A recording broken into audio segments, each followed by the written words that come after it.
සුබ දවසක් කියලා මගේ යාළුවෝ සියලු දෙනාම සාදරයෙන් ආදරයෙන් පිළිගන්නවා මගේ YouTube නාලිකාවට දිලිප් පැට් ෆර්නෑන්ඩෝ. ඉතින් අදත් මම ඔයගලන්ට හිතුවා රුමේනියාවේ සම්බන්ධයෙන්. ඉතින් අද මම හිතුවා රුමේනියාවේ තියෙනවා සතිපොළ. ඉතින් මේ සතිපොළට ඔයගොල්ලන් එක්කන් යන්න තමයි අද මගේ සහාය. අද මගේ නිවාඩු දවස. ඉතින් අද යනවා මේ සතිපොළට. මේක තියෙන්නේ සෑම සතියකම ඉරිදා සහ සෙනසුරාදා. ඉතින් මගේ නිවාඩුව තියෙන්නේ සෙනසුරාදා ඉරිදා. ඉතින් මට මුලින්ම මේ සතිපොළට ආවම මේ ප්‍රධාන පාර දෙපැත්තේ තියෙන්නේ මල් කඩ. ඉතින් මේ මල් විකුණන රුමේනියන් ජාතිකයෝ තමයි ඉන්නේ. මේ තියෙන්නේ ලස්සන මල්. ඉතින් බලන්න මේක අර වින්ටර් සීසන් එක පටන් ගන්න කලින් මේ මල් හැදෙන්නේ. කියන්නේ වින්ටර් සීසන් එකට කිට්ටුව. ඊට පස්සේ වින්ටර් එකත් එක්ක මේ මල් වගාව කාලයකට නවතිනවා. ඊට පස්සේ ආයෙ පටන් ගන්නේ රස්නේ කාලේ මැදක් හරියේදී පටන් ගන්නවා මල් වැවෙන්න. ඉතින් මේගොල්ලෝ මේ වැවුන මල් අරගෙන ඇවිල්ලා දැන් මේ විකුණන්න ගෙනත් තියෙන්නේ. මේ මල් පොකුරක් වගේ පේන්නේ එක මල් ගහක්. ඔය එක මල් ගහක එක මල් 1000ක් පමණ එනවා. ඉතින් ඇත්තටම මේගොල්ලෝ මේ හොඳට සාත්තු කරලා ඉතින් මේ පළදාව උපරිම ආකාරයෙන්ම ගන්නවා. එක එක කලර්ස් වලට තියෙනවා. හරිම ලස්සනයි. ඉතින් මේ වීඩියෝ එකකින් ඕගොල්ලෝ බලනවටත් වඩා ඕගොල්ලෝ මේක ලයිව් දැක්කනම් එහෙම ඇත්තෙන්ම මේ මල් පැල ටික ඔක්කොම ගෙදරන් යන සයිස් එකේ තමයි තියෙන්නේ. මේ බලන්න මේ කොච්චර ලස්සනද කියලා මේ මල් පැල. ඉතින් මේ එක මල් පැලයක් වෙන්නේ මෙහි සල්ලි වලින් ලෙව් 30යි 30න් පල්ලෙහා. ඉතින් ලෙව් 30යි කියන්නේ සාමාන්‍යයෙන් රුපියල් වලින් බැලුවොත් රුපියල් 2000ක් වගේ වෙන්නේ. ඉතින් මේ ලෙව් 25යි. ඉතින් ඒකේ 1700ක් වගේ වෙන්නේ. ඉතින් සාමාන්‍යයෙන් ලංකාවෙත් ගන්න බෑ මේ විදියට මල් තියෙන පැලයක් ඔය ගන්න. මම රුපියල් 4000 5000ක් විතර කියනවා. ඉතින් මෙහි මල් පැල මේ බිස්නස් කරන අය හැත්තටම හරි අඩුවට විකුණනවා. ඊටාම වටිනා මල් පැල වර්ග. ඉතින් මටත් ආසයි තුනා මේවා වීඩියෝ කරනකොට මාත් ගොඩාක් වෙලා මේවා දිහා බලාගෙන ඉඳියා. ඉතින් මේ ටික වීඩියෝ කරා. මේක දැක්කම ඔයගොල්ලන්ටත් ආසිතේ කියන අදහසින් තමයි මම කරේ. මම දන්නවා ගොඩාක් කාන්තා පක්ෂය. ඉතින් මේ මල් පැල වලට ගොඩාක් ආසයිනේ. ඉතින් බලන්න මේක ඉතින් ඔයගොල්ලන්ට ගොඩාක් වටිනවා. ඉතින් රුමේනියාවට එන්න ඉන්න අපේ අයියලා අක්කලාට නංගිලා මල්ලිලාට ඉතින් ඔයගොල්ලොත් ආවම රුමේනියාවට මේ අරාඩ් සිටි එකේ තියෙනවා පියාටා කියලා ඒරියා එකක්. මේ පියාටා මාකට් එක. ඉතින් මේ මාකට් එකට ඔයගොල්ලොත් වරක් ඇවිල්ලා බලන්න. ඔයගොල්ලන්ටත් තේරෙවි. ඉතින් ගොඩාක් බඩු මිල මේකේ අඩුයි. ගොඩාක්ම අඩුයි. ඔයගොල්ලන්ට ඉතින් මේ මල් පැල වගේම ඔයගොල්ලන්ට හැම බඩුවක්ම ගන්න කරන්න තියෙනවා හරි සුළු මුදලකට. ඉතින් ඒකයි මේක සතියන්තයේ තියන්නේ සෙනසුරාදා ඉරිදා. ඉතින් මේ මාකට් එකට ඇතුල් වෙනකොට ලේ 3ක් දීලා අපි ගන්න ඕනේ ටිකට් එකක්. ඉතින් ඒ ටිකට් එක අරගෙන තමයි මාකට් එක ඇතුළට යන්නේ. මේ එළිය හරිය තාම මේ මම ඉන්නේ. ඉතින් මල් පැල ටික දැක්ක හන්දා ඉතින් මම ඒක ටිකක් වීඩියෝ කරන්න පටන් ගත්තා. මොකද දාලා යන්න හිතෙන්නේ නැහැ. එච්චරට ලස්සන මල් තියනවා. ඇත්තෙන්ම මේ හරිම ලස්සනයි. ඉතින් මේ මල් අර මේගොල්ලෝ එක අක්කර දෙකක තුනක යායකට හදනකොට කොච්චර ලස්සන ඇද්ද. ඉස්සර මම හින්දි ෆිල්ම් වල තමයි ඒ වගේ දැක්කේ. ඒ වගේම ඕගොල්ලන්ට මෙතනින් එළවලු පැල ගන්නත් පුළුවන්. එළවලු වර්ගවල ඒ වගේම මල් වර්ගවල ඒ වගේම ඒවැ මල් ඇට පැකට්ස් තියෙනවා. ඊට අමතරව මේවට දාන පෝර වර්ග ඒවා තියෙනවා. ඉතින් ඒගොල්ලන්ට කිව්වම ඒගොල්ලෝ ඒ සාත්තු කරන ආකාරය හැමදේම කියලා දෙනවා. ඉතින් ගොඩාක් මෙහි රුමේනියන් ජාතිකයෝ ඒවා ඇවිල්ලා අරගන්නවා ඒගොල්ලන්ගේ. ඉතින් මේ තියෙන්නේ මේ මාකට් එක ඇතුළ මම දැන් ලේ 3ක් දීලා ටිකට් එකක් අරගෙන මම ඇතුළට. ඉතින් මේ තියෙන්නේ මේ හෙවි ටූල්ස්. ඉතින් මම මෙතනින් හෙව්වා මේ හිල්ටිය කීයද කියලා. ඉතින් ඒගොල්ලෝ කිව්වේ ලෙව් 1000යි කියලා. ඉතින් මේ තියෙන්නේ තවත් එක කියන්නේ සීතලට අඳින ඇඳුම් වර්ග ජර්සි ජැකට් ඒ වගේම ඔක්කොම වින්ටර් සීසන් එකට පාවිච්චි කරන ඇඳුම් තමයි තියෙන්නේ. ඉතින් මේ මෙතන වෙළඳාන් කරන්නේ ගොඩාක් ඉන්නේ මේ රුමේනියන් ජාතිකයෝ. ඉතින් රුමේනියන් ජාතිකයෝ තමයි මේ වෙළඳාම මේ ස්ථානයේ කරන්නේ. ඉතින් ඒගොල්ලොත් මුදලක් ගෙවලා මේ තැනකට කියන්නේ රිසිට් එකක් කඩාගෙන ඒ තැන අරගෙන තමයි ඒගොල්ලන්ගේ වෙළඳ භාණ්ඩ ටික තියාගෙන මේ අලවි කරන්නේ. ඉතින් නොයෙකුත් වර්ගයේ ඕනම දෙයක් මේ කාෂීට් තියෙනවා, පොඩි ළමයින්ගේ සෙල්ලම් බඩු, සපත්තු, ඒ කියන්නේ වින්ටර් සීසන් එකට පාවිච්චි කරන සපත්තු. මොකද දැන් මේ කාලේ සීතල හන්දා මේ ඉන්නේ ජිප්සි කියන කාණ්ඩයේ එක්කෙනෙක්. ඒගොල්ලන්ගේ ඇඳුම් වර්ග තමයි මෙයා විකුණන්නේ. ඉතින් මේ වගේ නොයෙකුත් බඩු බාහිර තියෙනවා, ඉලෙක්ට්‍රොනික් අයිටම්, ග්‍රයින්ඩර් තියෙනවා, බ්ලෙන්ඩර් තියෙනවා, එහෙම චාර්ජබල් බයිසිකල්, ලැප්ටොප්, ටීවී. ඉතින් මේ මාකට් එකේ නැති දෙයක් නැහැ. ඉතින් මමත් මේ රුමේනියාවට ආවට පස්සේ මුලින්ම ලැප්ටොප් එකක් ගත්තේ මේ වගේ තැනකින් තමයි. ඉතින් ඇවිල්ලා මේ මාකට් එකට ඇවිල්ලා බලලා ඉතින් අන්තිමේදී මේ වගේ මෙන්න මේ જાතියේ ලැප්ටොප් එකක් ගත්තා මම. මට ගියේ ලෙව් 100යි. ඉතින් ලෙව් 100ට අරගෙන මම ඒකේ මාරු කරේ ලැන්ග්වේජ් එක විතරයි. මේ අනිත් ඒවා ඔක්කොම හොඳටම තිබ්බා. ඉතින් ඇත්තටම වටිනවා. ඉතින් ලෙව් 100ක් කියන්නේ කීයද? මේ 3800ක් වගේ වෙන්නේ. ඉතින් 3800කට ලංකාවෙත් ගන්න බෑනේ ලැප්ටොප් එකක්. ඉතින් සමහරලාට ඉතින් හවු වෙන වෙලාවල් තියෙනවා කට්ටිය. ඉතින් ඕක චෙක් කරලා බලලා පොඩ්ඩක් දන්න කෙනෙක් ඉන්නවා නම් එයාව එක්කන් ඇවිල්ලා චෙක් කරලා බලලා ගත්තා නම් තමයි හොඳ. ඉතින් මේ බඩු වගේක් ගෙනල්ලා එක්කෙනෙක් මේක මෙතන හලලා ඉතින් කට්ටිය පොර කකා ගන්නවා, කිට්ටු වෙන්නත් බෑ. පොර කකා ගන්නවා. පේනවනේ ඉතින් රුමේනියන්ස්ලාත් ඉතින් මේ අඩුවට බඩු හොයාගෙන එන සති පොලක් තමයි මේක. මොකද ඉතින් අපි ඇවිල්ලා මේකෙන් බඩුවක් ගත්තට වෙන්නේ.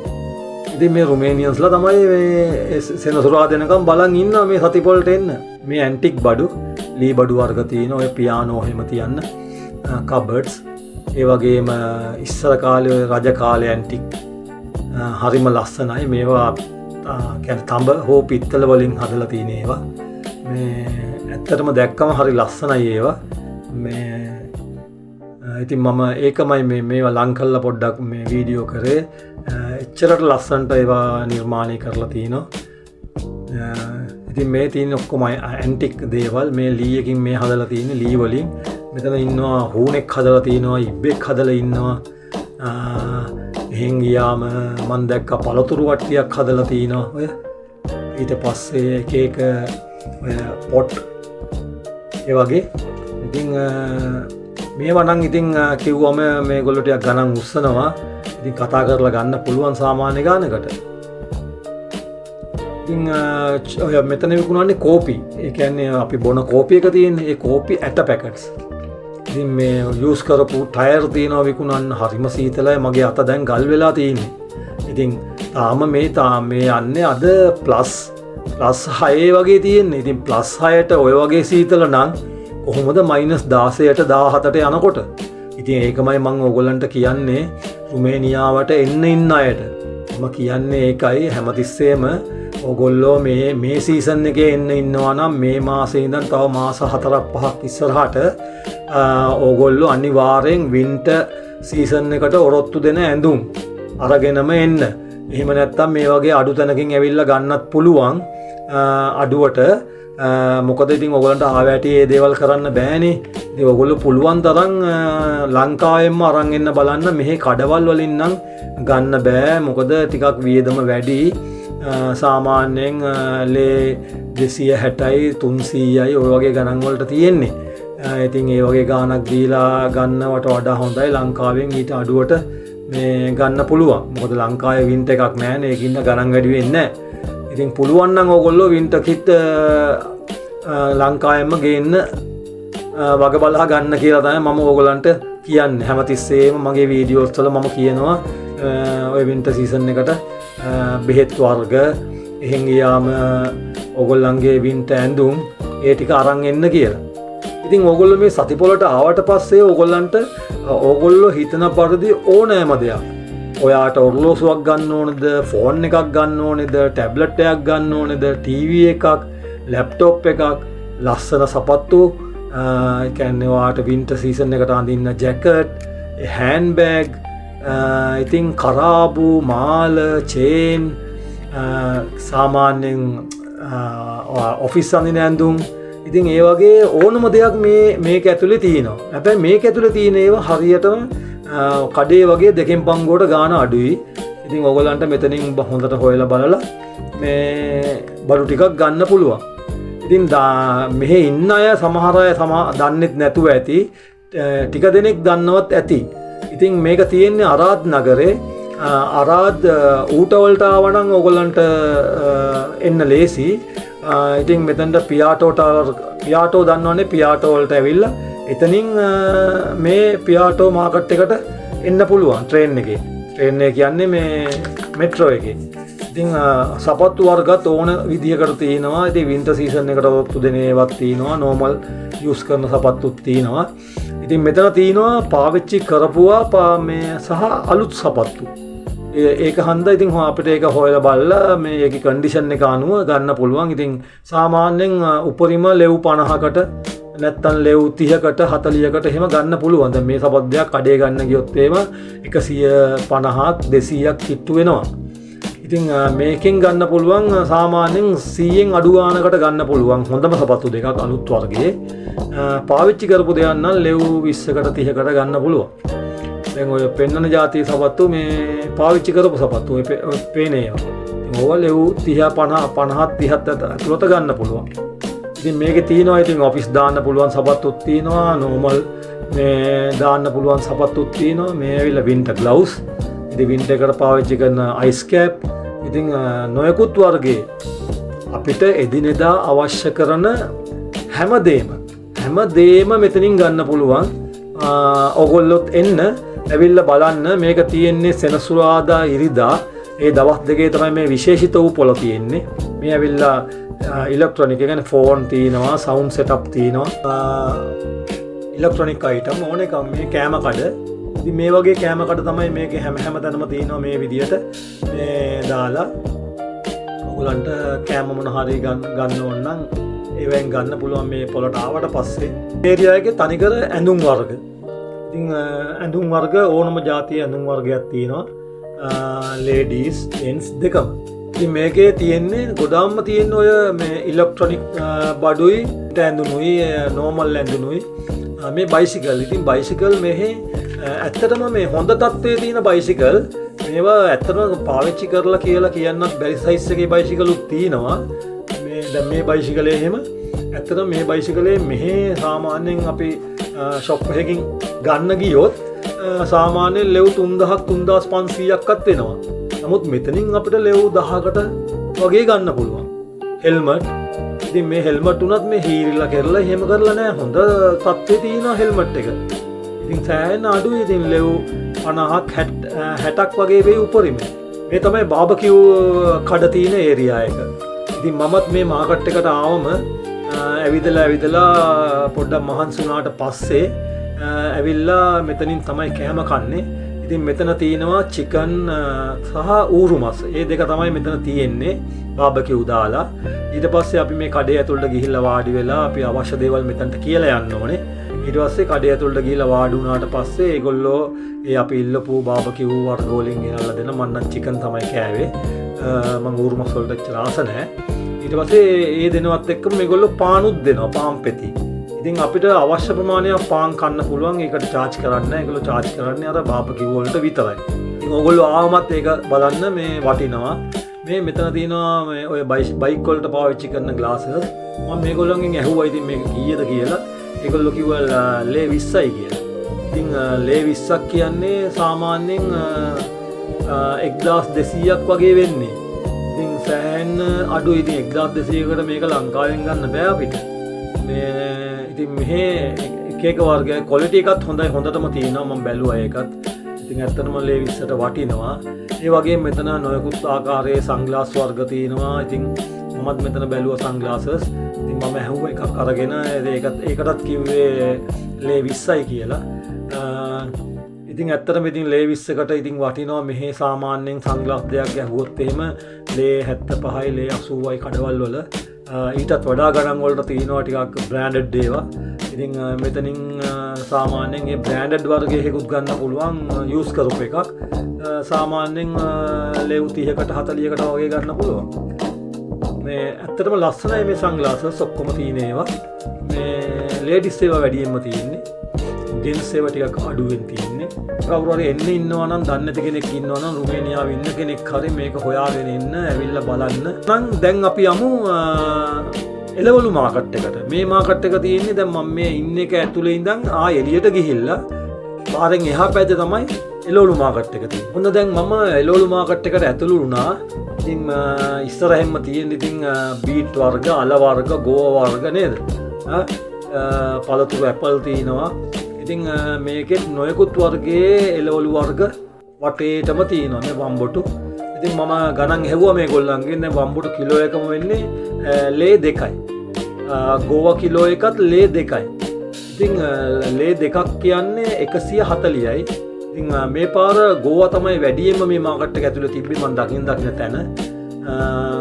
ඊට අමතරව එළිය තිබ්බා වගේ මල් පැල තියෙන තැනකුත් තිබ්බා. මම ඉතින් ආයේ එතනත් පොඩ්ඩක් බැලුවා මල් පැල. මේ ඇත්තටම ලස්සන හන්දන් ඉතින් දාලා යන්න බෑ. ඉතින් ඒකත් මම වීඩියෝ එකක් කරා ආයි පාරක් මල් පැල ටිකක්. එතනත් ගහලා තියෙන්නේ මල් පැලයක් වෙන්නේ ලේ 25යි. ඉතින් ලේ 25යි කියන්නේ සාමාන්‍යයෙන් 1700ක් වගේ වෙන්නේ. රුපියල් වලින් බැලුවොත්. ඉතින් ඇත්තටම වටිනවා. බලන්නකො ඉතින් එක ගහක මල් එක 1000ක් විතර තියෙනවනේ. එක ගහේ. ඉතින් මේ චෙරි ඉතින් ඒගොල්ලෝ මේ ඒගොල්ලන්ගෙම ගෙවත්තේ තියෙන එළවලු හා පළතුරු ගෙනල්ලා තමයි මේ ස්ථානයේ තියාගෙන විකුණන්නේ. ඉතින් මේකේ තනිකර තියෙන්නේ මේ එළවලුයි පළතුරුයි. අපි ඉතින් මෙහෙම බලාගෙන ඉස්සරහට යමු. මේ පළතුරු කඩයක්. ඉතින් මේකෙත් මිදි වර්ග, දොඩම්, ඇපල් හැම જાතියක්ම තියෙනවා. ඉතින් මම මේගොල්ලන්ගෙන් ඇහුවා මිදි කිලෝ එකක් කීයද කියලා. ඉතින් මිදි කිලෝ එකක් වෙන්නේ ලෙව් 4යි. ගෝවා මං කිව්වා ගෝවා මේ පාර වැඩියෙන් තියෙනවා කියලා. මේ පාර ගෝවා පළදාව වැඩි වෙන්නේ නැති. ඒක තමයි හැමතැනම මේ විදිහට ගෝවා තියෙන්නේ. ඉතින් මේගොල්ලෝ මේ ගෝවා ගොඩක්ම දෙන්නේ අර ඒගොල්ලන්ගේ ගෝවා කපන මැෂින් එකක් තියෙනවා. මේ ගෙඩිය එහෙම්මම දානවා. අර එකම දේ ලංකාවේ වගේ හොදන්නේ කරන්නේ නෑ මේගොල්ලෝ. ඉතින් එහෙම්ම මැෂින් එකට දාලා ඔය තියෙන බෑග් එකේ ගෝවා කපනවා. කපලා බෑග්ස් වලට දාලා දෙනවා ගෙනියන කට්ටියට. අර අතන කරන්නේ ඒක. ඉතින් මේක ගොඩාක් පාවිච්චි කරන්නේ ෂවර්මා හදන කඩවල් වලට. ඔය ෂවර්මා හදලා ඉවරලා ගෝවා එක තමයි ඒ ගොඩාක්ම දාන්නේ ෂවර්මා එක ඇතුළට. ඉතින් මම දැකලා තියෙනවා ෂවර්මා ගන්න ගියාම ඉතින් මේ ගෝවා හොදන්නෙත් නෑ, පණුව ඉන්නවත් දන්නෙත් නෑ. ඉතින් ඒක තමයි ප්‍රධානම හේතුව. ඉතින් මේගොල්ලෝ ඇත්තටම එළවලු හොදන්නේ නෑ. මම ගොඩක් දැකලා තියෙනවා මගේ යාළුවෙක් ඉන්නවා රෙස්ටුරන්ට් එකක වැඩ කරන. එයා කියනවා කිසිම මේ එළවලුවක් හොදන්නේ නෑ අයියේ. ගෙනාවම එහෙම්මම කපන්න කියනවලු. ඇත්තටම මටත් දවල්ට කන්නත් අප්පිරියයිලු මුම් මේ කරන වැඩේ. ගොඩක් වෙලාවට මම මුන්ටෝරෙන් හොදනවා. එහෙමත් කියලා කියනවා ඉතින්. ඔය ලීක්ස් කැරට් එහෙම මේ හොදන්නෙත් නැහැලු. කපලා දානවලු මේ ඒගොල්ලන්ගේ කෑම වලට. ඉතින් අනික ඒවා තම්බන්නෙත් නෑනේ. මේ ගොඩක් මේගොල්ලෝ එළවලු වර්ග කන්නේ මේ අමුවෙන්. අමුවෙන් කියන්නේ මේගොල්ලෝ ගොඩක් කන්නේ පාන් එක්කනේ. මේගොල්ලෝ බත් කන අය නෙමෙයි. මේ පාන් එක මැදට චීස් කෑල්ලක්, බේකන් කෑල්ලක්, එහෙම උරුමස් කෑල්ලක් තියලා මේ එළවලුත් එහෙම්ෙන් තට්ටු දාලා එහෙම තමයි දෙන්නේ. මේ මාකට් එකේ ඉතින් මේ දෙපැත්තකට තියෙන්නේ. එක පැත්තක් තියෙනවා ඉලෙක්ට්‍රොනික්ස් සහ ඇඳුම්. අනිත් පැත්ත තියෙන්නේ තනිකර එළවලු සහ පළතුරු. ඉතින් එක පැත්තකට යන්න ඔයා ලේ 3ක් දීලා ටිකට් එක ගත්තට පස්සේ අනිත් පැත්තට යන්නත් ඒ ටිකට් එකෙන්ම පුළුවන්. ඔයාලට තියෙන්නේ කියන්න මම මේ ටිකට් එක පෙන්නලා කිව්වනම් මම අර පැත්තෙන් ඉඳන් එන්නේ කියලා. එතකොට ඒගොල්ලෝ කියනවා හරි යන්න එළියට කියලා. ඇතුළට කියලා. මේ තියෙන කොළ වර්ග, මෙහි තියෙන එකම කොළ වර්ග ටික තමයි ඔය. ඉතින් මමත් මේකෙන් තමයි ඔය මැල්ලුම් හදාගෙන කන්නේ. මේ වෙනසක් නෑ රසයි. ඉතින් මැල්ලුමක් එහෙම හිඳලා හදා ගන්නවා. මොකද මේ සෙනසුරාදා වගේ දවසකට තමයි හදා ගන්න පුළුවන්. ඕක ගෙනල්ලා හොදලා ඊට පස්සේ ඔය ට්‍රේ එක තියලා මම වේලෙන්න තියෙනවා. ඉතින් වේලෙන්න තියලා ඊට පස්සේ අරගෙන තමයි අර හොඳට ලියලා ගන්නෙ මැල්ලුම හදන්න. නැත්තම් අර මේ සාරණ වගේ බෙරි වෙනවා. අර ලංකාවේ මැල්ලුම් වගේ නෙමෙයි. මේ එකපාරට ගෙනල්ලා අපිට හදන්න බෑ. ඉතින් ඔන්න ඔය වගේ තමයි මේ රුමේනියාවේ සතිපොළ. ඒ කියන්නේ සෙනසුරාදා සහ ඉරිදා පවත්වන මේ සතිපොළ. ඉතින් මම හිතුවා වෙනසකටත් එක්ක ඕගොල්ලන්ට මේක ආස හිතෙයි කියලා බලන්න රුමේනියාවට එන්න ඉන්න ඕගොල්ලන්ට. ඉතින් මම හිතනවා ඉතින් ඕගොල්ලෝ යම් වින්දනයක් ලබන්න ඇති කියලා මේ වීඩියෝ එකකින්. ඉතින් මේ ඕගොල්ලොත් මෙහෙට ආවට පස්සේ හරි එක පාරක් හරි එන්න ඇවිල්ලා මේ පොලෙන් බඩු ටික කරන් බලන්න ඕගොල්ලන්ටම තේරෙයි වෙනස. මොකද ගොඩාක් ගණන් මිනුම් අඩුයි. නැත්තම් ලිඩල් එකේ එහෙම නැත්තම් කොෆ්ලන් එකට ගියොත් ඕගොල්ලෝ පැණි එකට ගියොත් ඕගොල්ලන්ට ඒ තියෙන ප්‍රයිසස් එක බැලුවම ඇත්තටම දෙකෙන් පංගුවට ගාණ අඩුයි මෙතන. ඉතින් මමත් ගොඩක් වෙලාට සතියන්තයේ ඇවිල්ලා බඩු මුට්ටු ටිකක් වැඩිපුර අරගෙන යනවා. ඔය අලලූණු, කැරට්, ගෝවා බෝංචි වගේ දේවල් හරි අඩුයි. මට සාමාන්‍යයෙන් ලේ 12ක් ලේ 15ක් යනකොට මෙන්න මේ පළතුර තමයි මේ අය කට්ටිය සුයික කියලා හදන්නේ. අපි කසිප්පු කියලා කියන ලංකාවේ. ඉතින් මෙන්න මේ පළතුරෙන් තමයි ඒ කසිප්පු එක හදන්නේ. ඉතින් ඇත්තටම මේකෙන් හදන එක මේ කිසිම අගුණයක් නැහැ. ගුණයි. මොකද ලංකාවේ වගේ මල ජරාව දාලා හදන කසිප්පු බීලා මැරෙන්නේ නැහැ. ඉතින් මේක ඇත්තටම විස්කි එකක් වගේ හැදුවට පස්සේ කසිප්පු පාටමයි. නමුත් මේ පළතුරෙන්ම හදන හන්ද. ඒ කියන්නේ ඒගොල්ලෝ වෙන දේවල් මේකට කලවම් කරන්නේ නැහැ. මේක පල්ලෙන්න ඇරලා ඊට පස්සේ ඒකට තමයි ස්ටීම් කරලා ඒක හදන්නේ ඒගොල්ලෝ. අනික මේ රජයෙන් අනුමැතියක් තියෙනවා ඒගොල්ලන්ට ඕනම ගේක තියෙනවා ඕක. හැම ගේකම හදනවා. මොකද මේගොල්ලෝගේ ගෙවල් වල මිදි වැල් තියෙනවා. ඉතින් මිදි වලින් හදනවා මේගොල්ලෝ. ඔය ගස් තියෙනවා, ඇපල් ගස් තියෙනවා. ඉතින් පළතුරු වලින් මේගොල්ලෝ වැඩියෙන්ම කරන්නේ ඔය මේ සුයික කියන එක හදන එක තමයි. ඒ කියන්නේ අපි කසිප්පු කියන එක මේගොල්ලෝ කියන්නේ සුයික. ඉතින් ඒක තමයි හැම ගේකම තියෙනවා. ගියොත් ඕගොල්ලන්ට කෑම කන්න ඉස්සෙල්ලා එයින් බෝතලයක් ගෙනත් තියෙනවා. ෂොට් එකක් දෙයක් දාගන්න. මේ වට්ටක්. ඉතින් අදට මට මේ සතිපොලේ ඉතින් මම දැන් ඕගොල්ලොත් එක්ක රවුමක් ගියා. ඉතින් මෙච්චර තමයි අද කියන්න තියෙන්නේ. ඉතින් මගේ වීඩියෝ එක හොඳයි කියලා හිතෙනවා නම් ලයික් කරන්න. ඒ වගේම ෂෙයා කරන්න. ඒ වගේම මේ සබ්ස්ක්‍රයිබ් බටන් එක ප්‍රෙස් කරලා තියාගත්තොත් ඕගොල්ලන්ට මේ වගේ හොඳ වීඩියෝ එකක් එතනින්ම නැරඹීමට හැකියාව ලැබෙනවා. එහෙනම් මම දිලිප් ෆර්නෑන්ඩෝ YouTube නාලිකාවයි. එහෙනම් සියලු දෙනාටම සුබ දවසක් කියලා ප්‍රාර්ථනා කරනවා. ජය වේවා.